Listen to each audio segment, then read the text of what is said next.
যারা পড়াশোনার ছাত্রছাত্রীরা আছো তারা অবশ্যই আমি বলবো সকলকে, তোমরা কিন্তু সরস্বতী পুজোর আগে কখনো কুল খাবে না।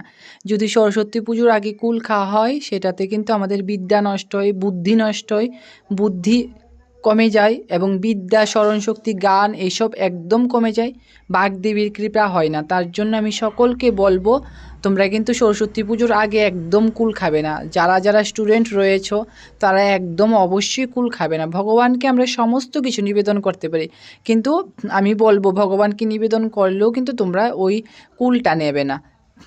কারণ কুলটা খেলে আমাদের বিদ্যা নষ্ট হয়। তার জন্য আমি সকল স্টুডেন্টদের বলবো তোমরা অবশ্যই কুল খাবে না। আর যাদের পড়াশোনা একদম হচ্ছে না তাদেরকে আমি বলবো তোমরা অবশ্যই নিজেদের বালিশের তলে একটা ময়ূর পালক রেখে দাও, আর একটা ময়ূর পালক তোমাদের বইয়ের মধ্যে রাখো। যেটা বালিশের তলাতে রাখবে সেটা নীল কাপড় দিয়ে মুড়িয়ে তারপর রাখবে, দেখবে তাতে তোমাদের বিদ্যা অনেক ভালো হবে, পড়াশোনা ভালো হবে।